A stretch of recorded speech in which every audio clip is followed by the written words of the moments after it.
Hi there. Just going to wait for everyone to join. I can see the participant list is going up as people start to enter the room.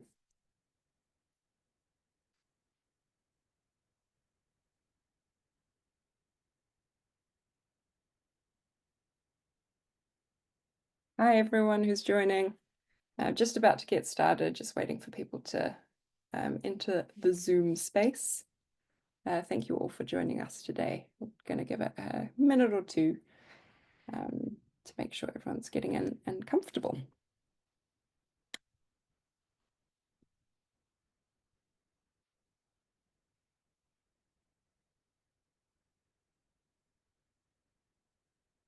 Okay, fabulous. It looks like we have people joined now, which is wonderful. It is my great pleasure to start this webinar on the Fibre and Materials Matrix. Hello, thank you so much for joining us. My name is Monica Bakken-Eng. I'm the Industry Activation Lead at Textile Exchange.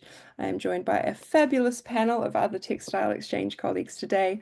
We have Beth Jensen, our Senior Director for Climate and Nature. Sam Pettifer, our Impact Tools Lead, Prerna Pandey, our Data Reporting Manager, and Connor Shannon, our Impact Tools Manager. So thank you guys. Thanks to the lovely panel for joining us as well. I can see our participants are also just joining in again. So before we properly get started, I am just going to make a note of the antitrust statement. I'm sure many of you are very familiar with this now, but Textile Exchange is here to convene the textile community. We really value the diversity of views and expertise that you all bring. However, members of this community are here to collaborate, share ideas and resources and other publicly available information, and will avoid discussions around price, strategic plans, and other private and sensitive information. So thank you so much for respecting that today. I'm sure, again, you're all familiar with the Chatham House rule, which the webinar today will take place under. So as I'm sure, again, you're all aware, participants are really free to use the information received, but we ask that you do not reveal the identity, the affiliation of any of the speakers or any of the other participants. So thank you for that.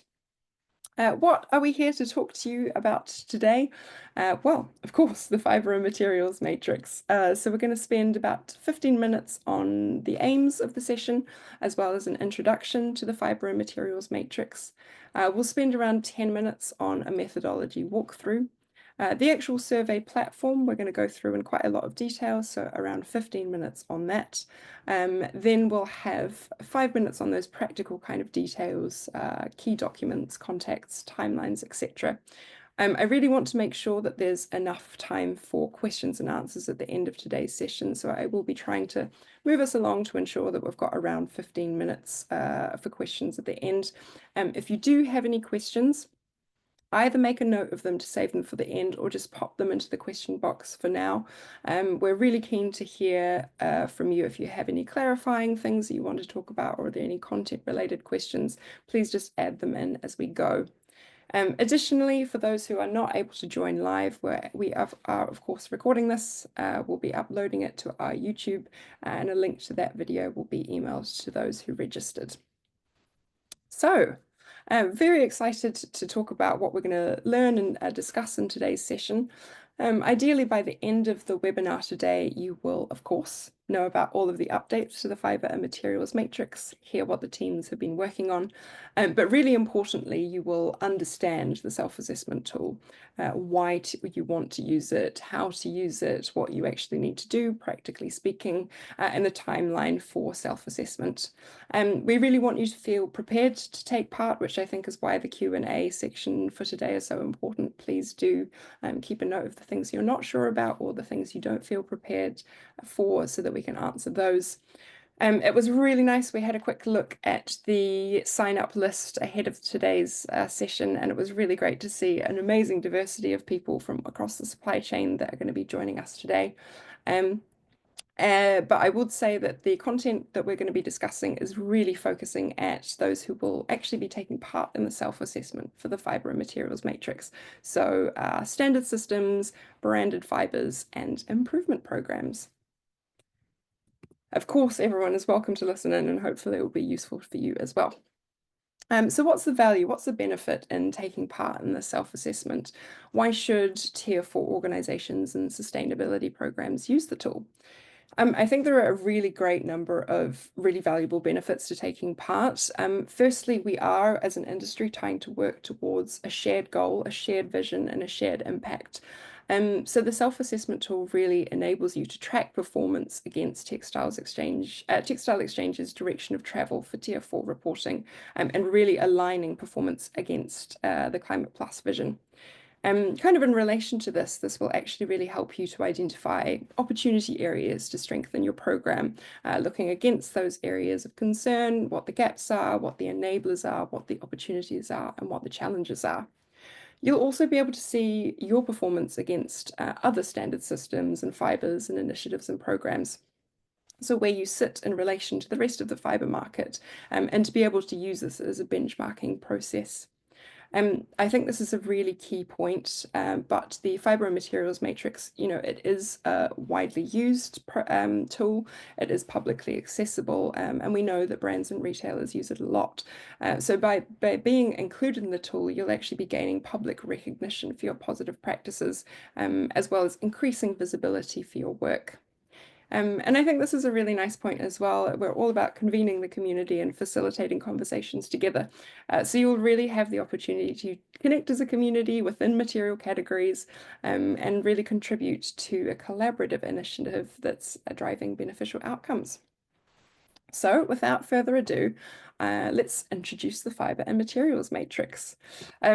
One of the things you may have noticed is that there has been a slight update to the name. We have shifted from preferred fiber and materials matrix to fiber and materials matrix.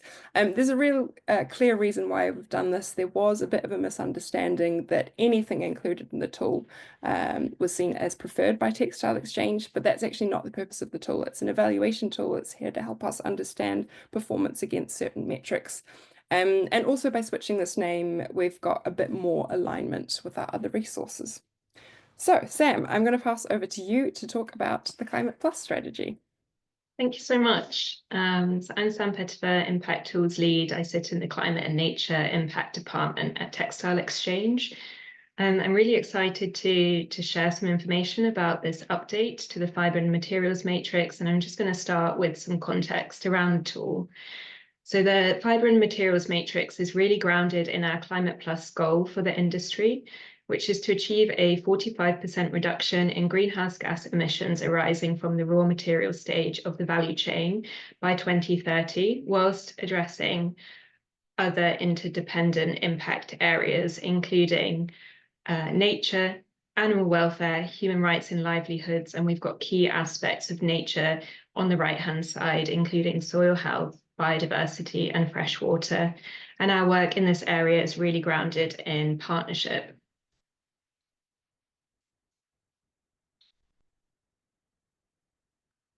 Just trying to go to the next slide. There we go.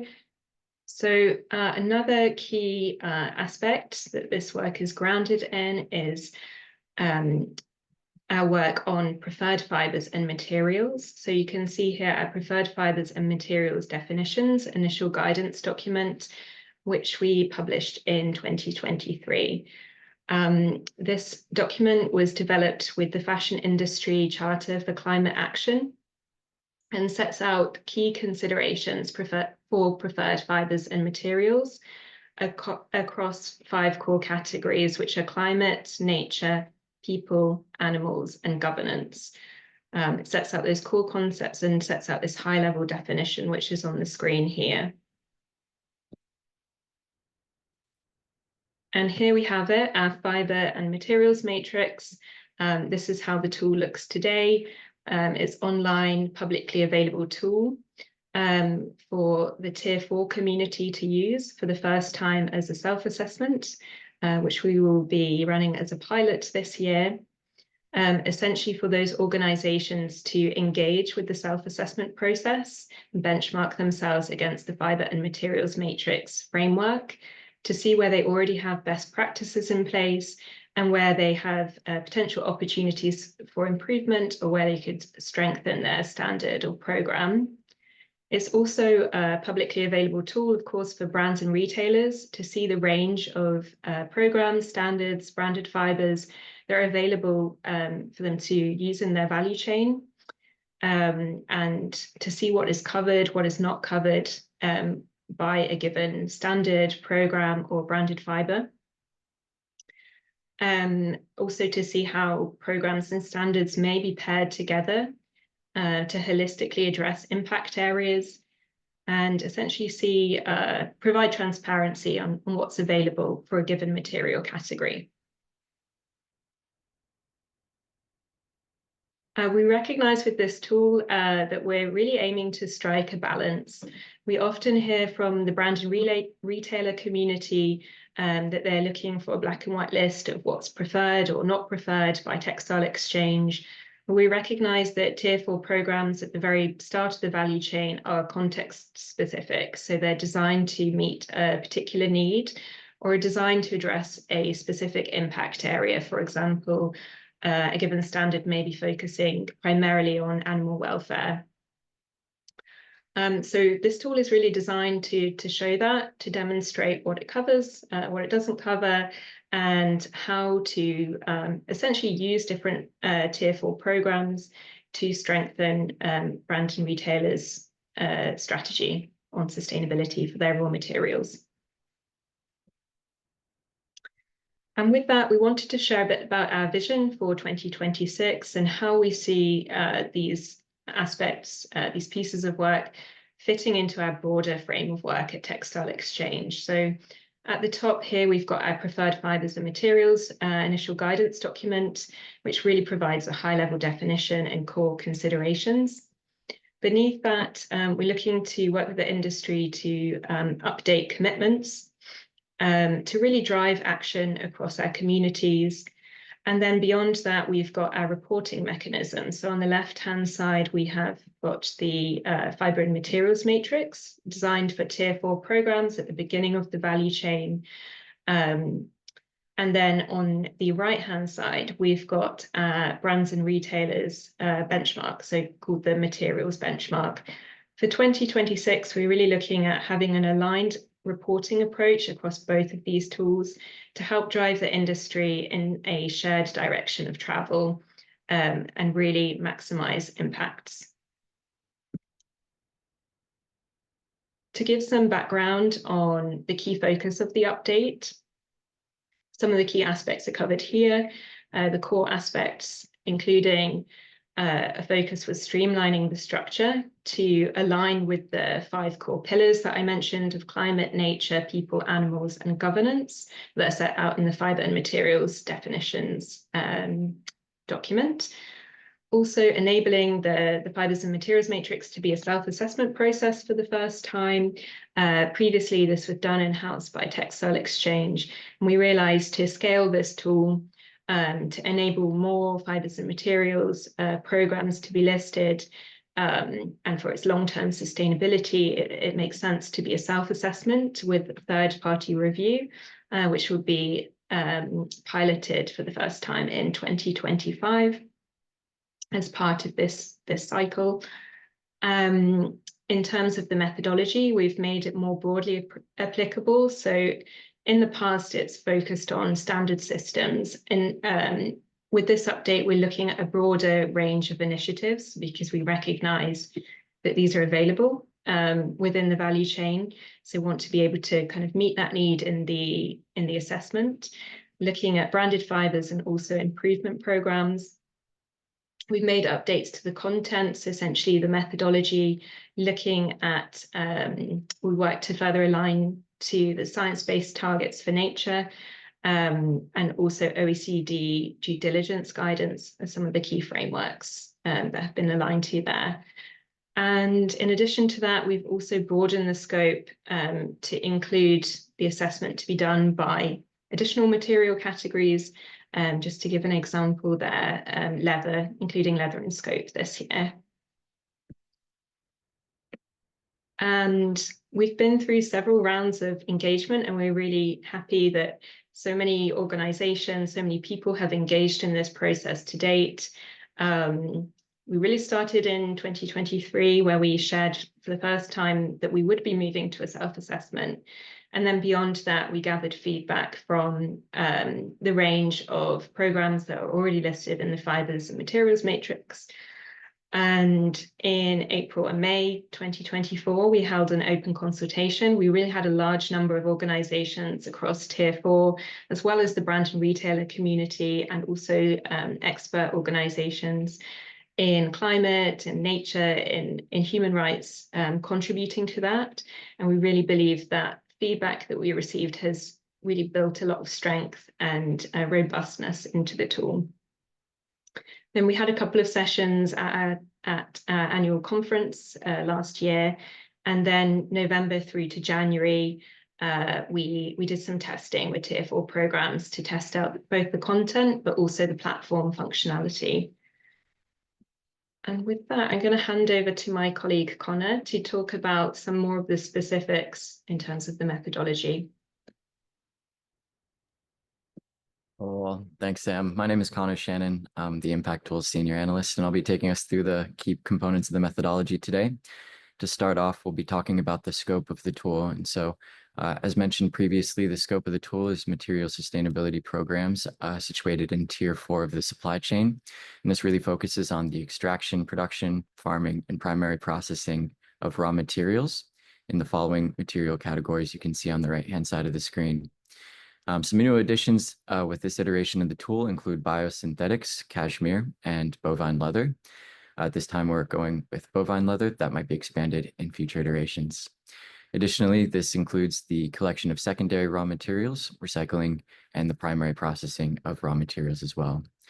And finally, standard systems that focus on the chain of custody across the value chain will be in scope, as these demonstrate how a material or feedstock can be tracked through the supply chain back to Tier 4, and also often include primary processing requirements as well. So to take you through an overview of the reorganized structure, we have 5 pillars going across the middle of the screen. We have climate, nature, animals, people, and governance. And what we're calling impact areas, which are subcategories of those pillars, will fall under that. And just a note on one key change within this reorganization, they'll fall under governance. So moving forward, we'll not only be assessing governance at the organizational level, but also at the program level through the chain of custody model indicator and survey question, as well as through the LCA qualitative section, which evaluates the representativeness and completeness of LCA data. And I'll speak a little bit more about how LCA data and quantitative data factors into the methodology in just a moment. To give an example of how this structure plays out in practice, we have the climate pillar. And you can see that this is underpinned by 2 impact areas, climate and resource use and waste, which is further underpinned by indicators or survey questions. The examples we see here are relevant to climate, and we'll note that 2 material sustainability index indicators are relevant for the score and consideration of the climate impact area. I'll speak a little bit more about how this works in detail, but just to note that the relevant ones for the climate impact area are going to be global warming potential and abiotic resource depletion. So we have both qualitative and quantitative indicators or survey questions within the tool. And to start off, we'll talk about qualitative indicators, as they comprise or make up the majority of the survey. These have been developed with expert stakeholders over the course of the engagement that Sam outlined earlier, and each indicator is represented by a survey question. These can be anything from soil health management to emissions monitoring and targets, just to name a few examples. And with these indicators or survey questions, programs are able to gain scores for showing that their criteria matches the details of the indicator through adding a link to publicly available documentation. References to the page number and section where this information can be found really helps the review process. And I'll note a few examples of common sources used in previous assessment or previous surveys include program principles and criteria documentation, annual reports and impact reports, and program implementation manuals. This is an exhaustive list, but it has common examples of sources used in the past.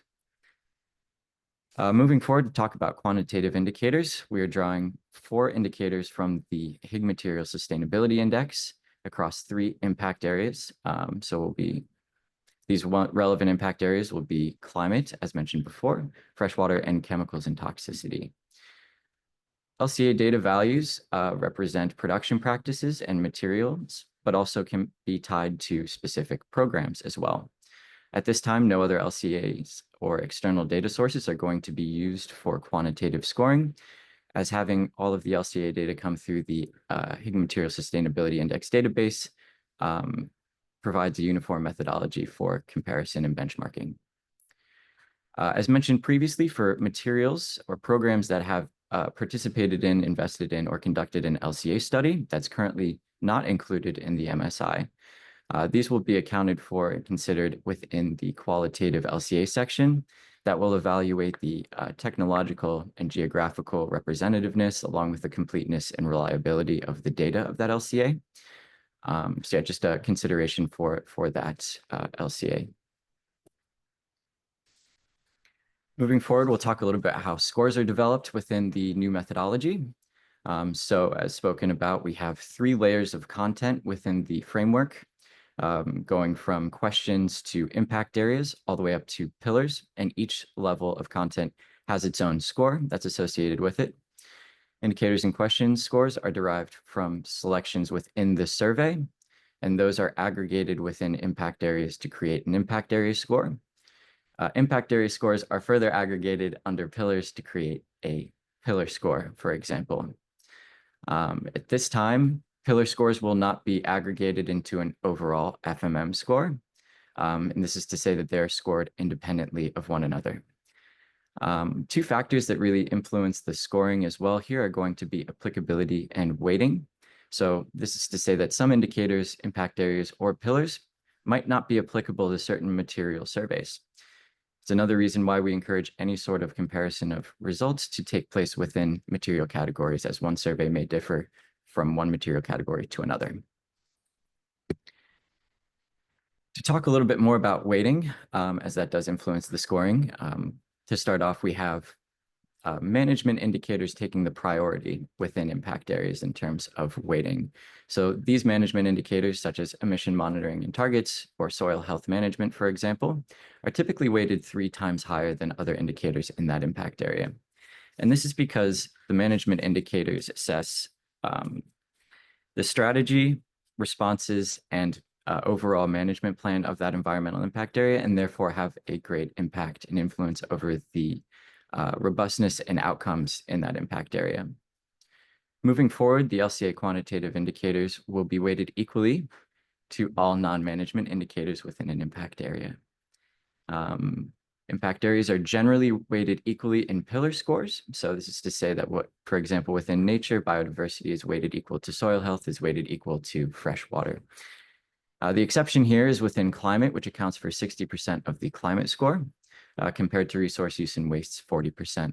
And this is largely due to the amount of content and overall applicability of climate indicators to various programs. Just to mention one more time, pillar scores are calculated for the 5 pillars: climate, nature, people, animals, and governance, and no overall score is calculated. So now I'll hand over to my colleague Prerna to walk us through the survey platform. Perfect. Thank you, Connor. All right, so hello everyone. I am Prerna Pandey from the data reporting team, and I'm very excited to provide a live demonstration of the FMM self-assessment on the Textile Exchange data reporting portal. Let me pull up my screen. All right, so I hope you can see my screen.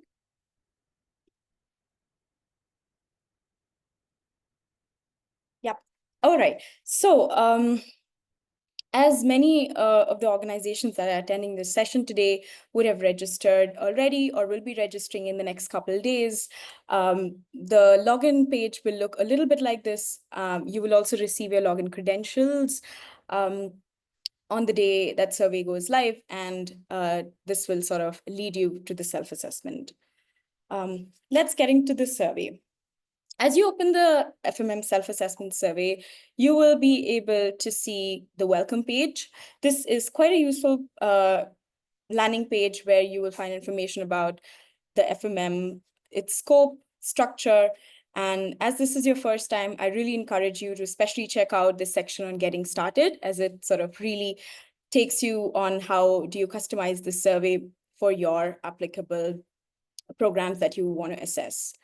Before moving on to the other sections, I also want to bring your attention to some of the features in the survey that we can see on the top bar. The home button will take you to a generic landing page. The resource library is intended for it to be a space for you to get into any of the supporting guidances, for example, the user guide, methodology guide, etc., that Connor will talk a little bit about later today. There is also an option for share assessment. Once you have access to the portal, you will be able to see all the different users as a list here. But outside of that, if you wish to share the survey with other users, you will be able to do that by copying the link and sharing it with your colleagues by providing access to them. Also, there will be a feature of downloading the survey, and we'll talk about it in a bit. The user setting button here will basically give you a list of all the users from your organization who have access to this survey, and will also enable you to add users or remove users according to your need. Now let's get into the introduction page. This is quite an important page, and we will take a few minutes to go through all the questions here. The first question is simple. This is about what your organization type is. So the organizations are required to indicate the organization type. And then the second question is quite important. What programs do you want to assess? So we do appreciate that many organizations who want to assess will have multiple sustainability programs that they would like to assess, and this basically allows you to do that. So as you click on Add Program, you will be able to look at a drop-down list of many standard systems that is sustainability or improvement programs.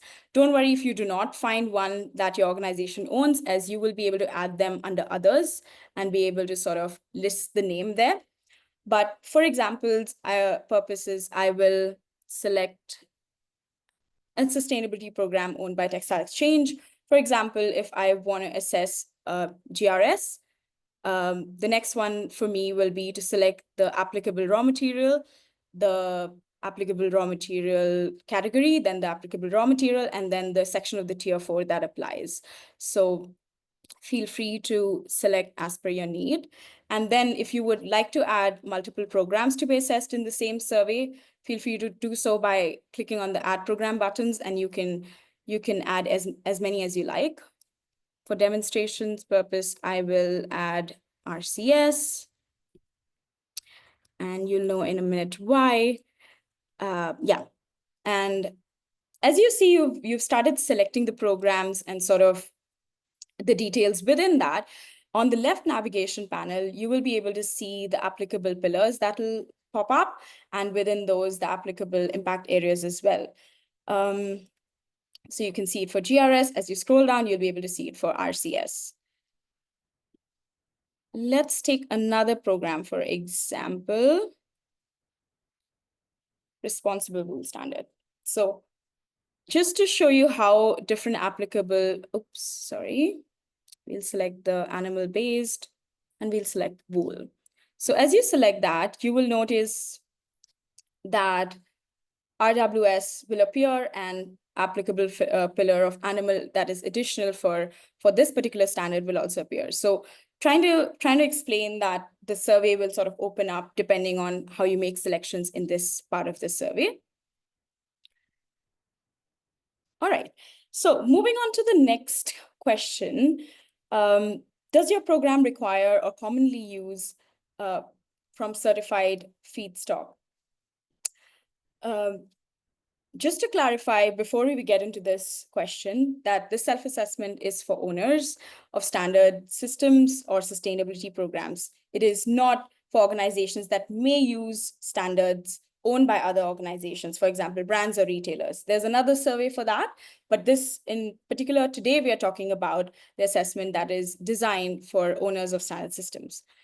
However, in this program, we recognize that standards and program owners can often be using other programs where the programs can be paired.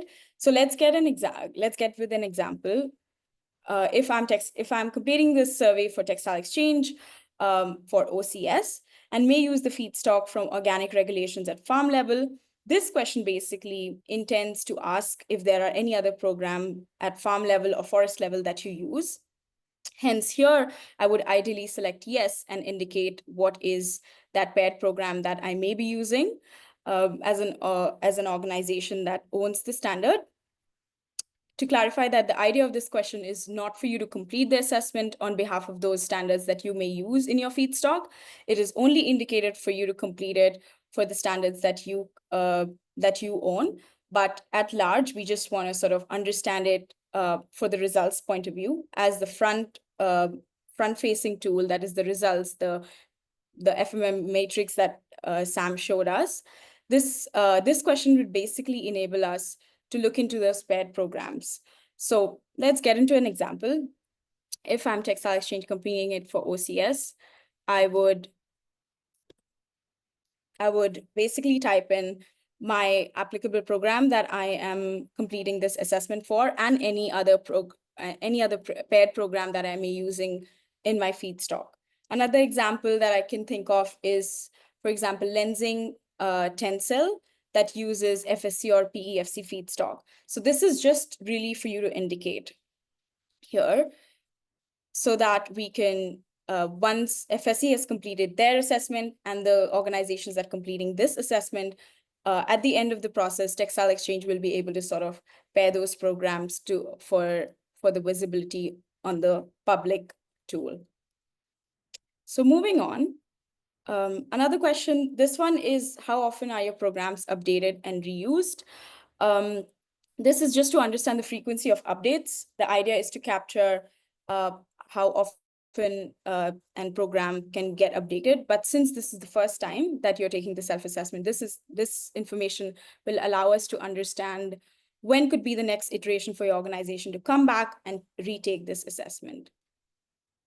Now, moving on to the last question, do you consent on your FMM results being made public? This last question on this page is to ensure you're agreeing for results to be shared on the public page. That is the Fiber and Materials Matrix webpage that Sam talked about previously. The intent is for more and more standard programs to be displayed, especially as the survey is based on public information and is not based on internal or private information. With that idea, is that the website can educate more and more stakeholders and help their sourcing strategies. But there is still an option for organizations to opt out in case they feel so. So once they complete this page, you can move on by using the next button and your answers will be auto-saved. Now, getting into a specific question to look at how the user experience of completing these questions are. As you know, the selected programs appear on the left panel and the relevant impact areas and pillars are there, impact areas are visible. Let's get into this impact area of resource use and waste. The reason I'm choosing this is because it has all different types of questions here. There are either single choice questions that's pretty straightforward to understand. There are multiple choice questions where users can select the multiple options that apply to them. And let's look at the third type of questions, that's the partial progressive. Now, in general, a progressive question would be in which if a user selects the first option, it allows them, it opens up the second option. Like if the first option A applies, then option B opens up. If option B applies, option C opens up. But this is a partial progressive, which means the first two options are open for you to select. If obviously the criteria does not apply, you will select a no or the first option. But if the criteria applies, you will see that the rest of the criteria sort of open up for you to select what applies to your program. And in that way, you'll see that the scores are interactive and transparent. Of course, for every criteria that you select, you are required to provide public evidence for each criteria. And you can do so by adding this with the add button, as we see. And for example, I have selected 4 criteria that apply to my program that I'm assessing. Then in that case, I should be able to provide evidence for each of these criteria. For the sake of demonstration, I'm going to show you. There's also a space here on the left for you to, for example, specify more about the evidence that you're talking about. It could be a 100-page document, but it will be really helpful for you to specify or sort of paste the specific information here. And we encourage you to do so for each of the criteria that are selected. I'll move quickly here, but just to show you, as you've completed all of this, it will be marked as a complete answer. But if you wouldn't have completed any of these, then the question will indicate that it's incomplete. So just trying to say that, please make sure that you're providing the public available evidence for each of the criteria saved. This is specifically important for the verification and the third-party verification process that Sam talked about, because during verification that will be carried by third-party, public evidence will be really, really important for us to ensure that the indicated scores here are actually granted at the end. And this will definitely rely on the public evidence that is shared and the specifications around the evidence. So that was about this partial progressive question. To quickly talk about the in-survey guidance that's available, you must have noticed an icon before every question, and this basically describes what the question intends to ask. There are also some underlined text in the survey, where you can hover and find the definitions. For most of the criteria, there are examples or descriptions on the right, which will help you in completing and understanding each of the criteria. And as I mentioned, as you complete your answers, it'll be autosave and you can start moving to the next pages. Now, I want to bring your attention to a very important feature and a very useful one, I guess. As you see, I've completed the resource use waste question for GRS. If my next program that I'm assessing through this assessment is RCS, and recognizing that many programs that an organization owns may have common cross-cutting themes, with that idea, we developed this pre-fill function where you will be able to select answers from a previously completed program, and you have the option to sort of choose which one. And if you click on pre-fill and confirm it, the answers will be pre-filled. Now, this was to save users time, but also to ensure that they don't have to go through the same exercise again and again. Having said that, it also allows you to tweak your answers where that's required. So for example, if you notice that maybe a criteria does not apply to this new program that you're completing, that's completely okay. You can tweak it around as you wish. But basically, as I mentioned, this is to sort of save users time, but also to enable less data errors. So yeah, with that, I think I come to the end of my demonstration. But before I leave the screen, I just want to remind that users will also be able to download the applicable question set in an Excel format once the survey goes live, in case they would like to sort of share it in-house within colleagues, or also sort of have a reference of their questions and answers for themselves. Yes, with that, we come to the end of the demo, and hope this was helpful. And we really look forward to for organizations in scope to get started in a couple of weeks. Thank you. Thank you. So just to take you through some key documents and contacts, we've been working to develop a range of different documents to support your self-assessment process. The first one is the survey guide. So this really takes you through step by step how to complete the self-assessment for the first time, and to look at some key aspects of the methodology. Then we have our methodology document. This is a more comprehensive view of all of the details of the underlying methodology. So for example, the indicators, which are represented by a question in the survey, how those are weighted, the different types of indicators, and details of the engagement process that we've been through as well. And then we have our detailed criteria document, which essentially sets out all of the questions in the survey and the scores attributed to each criteria related to each question. And recognize that you may want to get in touch. It's very likely that you'd like to get in touch as you go through this process. So our key contact email is matrix@textileexchange.org. So please feel free to contact us on that email address as you go through this process if there's any information that you need. And then in terms of the timeline, we will be releasing the survey, opening the survey on the second week of April, and then have that open until the second week of June, when the submission deadline is, essentially all submissions to be included by then.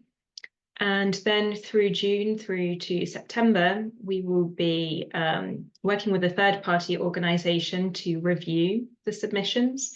So that organisation will essentially be looking at the responses provided in the survey and ensuring that the evidence provided, so the links to publicly available information, support the responses given to be able to calibrate responses and then develop accurate and reliable scores. And then after we've gone through that process, we're looking to publish results in Q4 of this year. And that's all I had to share. So really keen to take questions. I hand over to Mon for this part of the session. Amazing. Thanks so much, guys. Even as an internal person, it's really useful to see the kind of walkthrough of the methodology, the thinking behind it, and particularly the platform itself. Prerna, thank you for walking us through exactly what that looks like. We've got quite a few questions coming in through the question box, which is fabulous. Please do keep typing away as we have around 15 minutes for questions now. I am seeing quite a few around who is the self-assessment tool for? I know some of these have been answered publicly and privately, but I think it's worth addressing here. Beth, can I come to you to talk about, the actual scope for this? Who should be using the self-assessment tool? Yep. Yes. The Fibers and Materials Matrix is designed for Tier 4 programs, branded fiber, standard systems to assess what's covered within their programs. For brands and retailers, we offer the Materials Benchmark tool, which we're not covering here in this webinar today.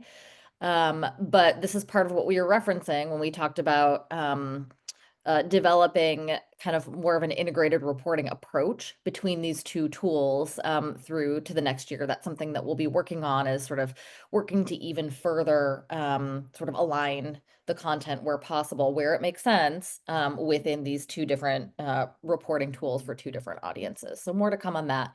But yeah, we encourage all brands and retailers to engage with our Materials Benchmark tool, which will be launching for the year around the same time or at the same time as the Fibers and Materials Matrix. Amazing. Thanks, Beth. A kind of follow-up question on that topic from Angela Suarez. Sam, can I come to you for this one? It says, which is the scope of Tier 4 that can actually use the self-assessment tool? Similar question, but can you dig a little bit more into, Tier 4 organizations that are relevant? Who are they? Of course. Thank you for the question, Angela. I'm just going through the slides as we've got one that speaks to that point, which is defining the scope of Tier 4 organizations here. So we're really talking about the beginning of the value chain, programs, standards, systems, and branded fibers that have their operations at the beginning of the value chain. So looking at the extraction and farming of primary raw materials from the earth, from plants, from animals, and the collection of those secondary materials, and as well as the primary processing of these raw materials. So before spinning stage, so really looking at the beginning of the value chain. And in addition to that, standard systems that cover chain of custody, so specifically looking at that chain of custody and bringing that raw material through the value chain. So these types of organizations across the material categories on the right-hand side are the intended audience for this tool. Amazing. Thanks, Sam. That's really clear. We've got a question here from Deborah. Who will the third party people reviewing the submissions be? Is that something someone can speak to? Beth, can I come to you? Sure, or Sam. So we're actually in the middle of a request for proposal process right now to identify our third-party group that will be supporting us in that effort. So more to come. Amazing, thank you. I have a follow-up question from Angela. If there are new standards and programs after mid-June, do they need to wait until the 2026 cycle to be evaluated and part of the matrix? Sam, can I come to you with that one? New standards or programs, yes, of course. So yes, we would love to capture as many standards, programs, branded fibers as possible within this. This is our first year of doing the self-assessment approach. So my answer is, I think, yes, in 2026, that would be the time for anybody who is, I guess, releasing a new standard program or branded fiber after June to engage with this process. Amazing, thank you.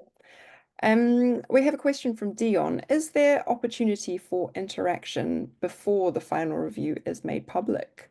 I believe there will be, but Beth, can I come to you to explain? Yeah, and more to come on the details of this as we finalize our partner who will be supporting us on the third-party review process. But certainly the vision is to have sort of some moment where, you know, the kind of final results are checked by the submitting party. So yeah, more to come on that as well, but great flag. Amazing, thank you. We have a question from Gregory. Could we have the Excel file of the self-assessment before the launch of the survey? Good question. Is that something we're able to do, guys? I mean, the survey is launching quite soon. So I would just say, if you don't mind just waiting so that we can release everything at once, that would be ideal, but certainly we'll be providing all of the back end sort of methodology information along with the survey. So you know, feel free to reach out to us at that time. But I don't think we want to start to release sort of piecemeal information.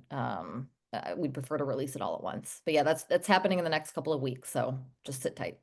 Yeah, really soon, actually. Yeah. So hopefully you guys will have all the information you need. But I do, again, just want to point out that there will be the matrix at textileexchange.org address if you do have any kind of questions or concerns in the interim as well. I've got a couple of questions from Sandra. Which fibers and materials will be considered? And she's particularly interested in whether hemp could be included. Would you guys want to take up a little bit more detail on that? Sam, I'm going to come to you. Thank you for the question. We have this covered on slide 17. I don't know if it's best to like go through all of the slides or if there's a way that I can go through that more efficiently. Brilliant. Thank you. So the material categories that are in scope are on the right-hand side here. So cotton, synthetics, including biosynthetics, wool and cashmere, man-made cellulosics, and leather. Amazing. Thank you so much. So it looks like we've managed to answer every open question that there is. Oh, sorry, one's just come through.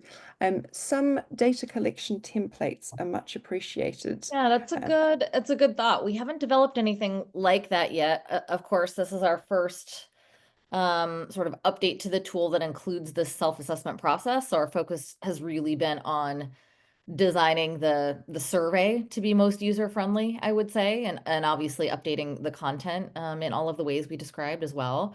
But I think this is a really good flag for us to take back and look at. And I think as you all start to use this self-assessment tool, it would be great to get feedback from you, from any users, on what types of data collection templates would be useful for you. I think we're more than happy to consider putting something like that together.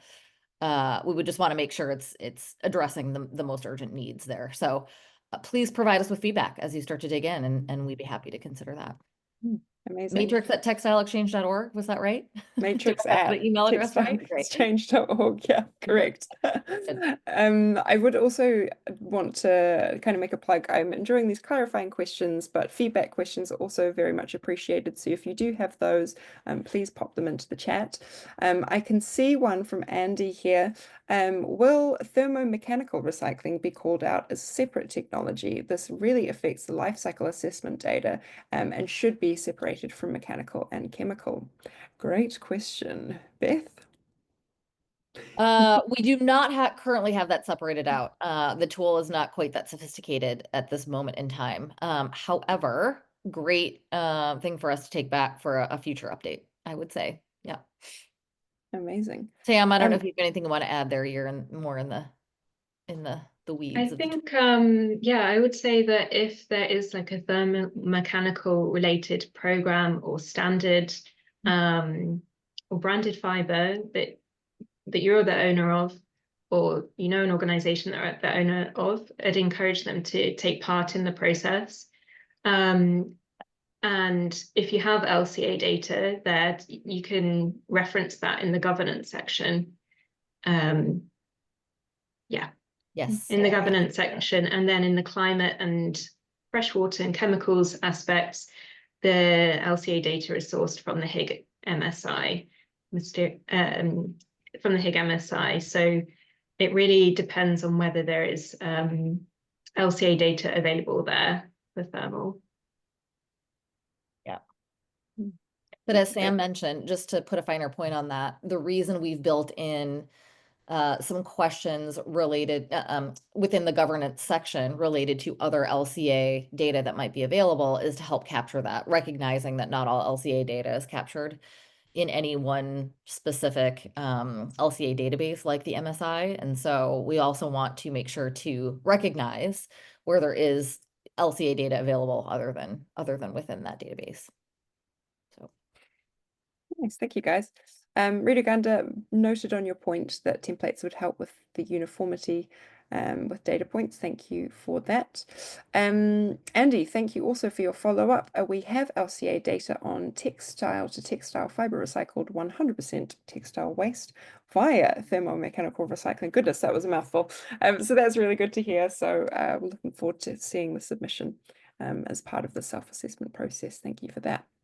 I'm going to make a last call for questions, clarifying questions, anything you didn't understand, any questions about the content, the methodology, the process, the scope, any feedback, anything else you would like to highlight or flag today. Final call for questions. Oh, here we are. Thanks, Angela. Perfect timing. Does that mean, for instance, hemp would be removed from the matrix? If I am correct, it is currently included. Who'd like to take that one? Sam? I can take that one, yeah. We don't have hemp currently included in the matrix. We don't have that in there at the moment. Hopefully that answered But your again, question. another one where we can consider for future updates. Focused on the highest volume fibers and materials to start with this update. So Jeffrey has asked an additional question. How are organic certified fibers handled? Sam, can I come to you again on this? Yeah, of course. Are you referring to I assume you're referring to the standard there. So if it's organic, organic certified fibers. I think it depends on what you're referring to, essentially. If you're looking at organic regulation in a given country, there will be an assessment that is done by Textile Exchange, because Of course, the dynamics are slightly different for regulations. We don't ask regulators to complete the self-assessment, but we recognize that there are other standards that are paired with regulation, such as organic content standard, as global organic textile standard. So those standards can take part in the self-assessment, and we encourage them to. And then they can be paired with essentially an assessment at the farm level, which shows you what that kind of regulation covers at the farm level, and then the additional criteria that's covered by that standard. So that's how the tool deals with it. It's kind of similar to how it looks at the moment inside the tool. So you can see that different standards are paired together, and that's how we deal with organic. Nice, thanks, Sam. We have a question from Stephen again. Is the intent of the tool to compare different programs' LCA data? HEG data is based on non-comparative LCAs and not to be used for comparative purposes. For cotton, this issue is outlined in the new cotton methodology guidance document from Cascale. Beth? Yes. So no, absolutely not. The intent of the tool is not to compare programs' individual LCA data. And as mentioned earlier in this webinar, and as we've said numerous times as Textile Exchange as well, we do not recommend comparing data across fiber categories, et cetera, because you have to be really clear about what the scope is of different LCA data, different databases, et cetera. So no, that is not the intent of this tool. I think so. The idea here is this tool, the Fibers and Materials Matrix, is essentially a way to start to bring to life what we call our LCA plus approach. So recognizing that we should not be using LCA data and only LCA data to look at impacts of raw materials and fibers, and that LCA data is one input into understanding impact, but not the only input. And so the way that we've built the Fibers and Materials Matrix, and this has been the case, for the last several iterations of the tool, we use the LCA data as some quantitative input alongside all of the other qualitative indicators that are also scored within the tool. So it's just one component, one portion. And again, it's 4 indicators, as Sam said, right? Do I have that right? Is it 4 or 5? 4, correct? 4 indicators of a large number of other qualitative indicators that also sort of round out a view of both qualitative information and quantitative information where we have it that's relevant to help understand the impact of different programs and materials. So hopefully that answers the question. I just want to be super clear. Absolutely not. This tool is not intended to take some sort of comparative LCA specific view. Amazing. I actually think that might be the perfect note to end on. Hopefully you've had all your questions answered. Everything is clear in its scope, its approach, the methodology, the process. We're really, really hopeful that we get some really interesting and exciting assessments coming through.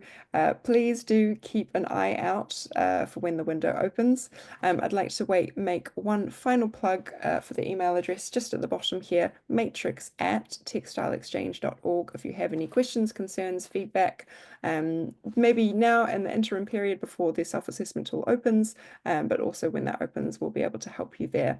Thank you to the amazing panelists for all your insights today. Thank you for those attending and listening in for your incredible questions. I hope you have a lovely morning, afternoon, evening, night, wherever you are. Thanks, everyone. Thank you. Thank you.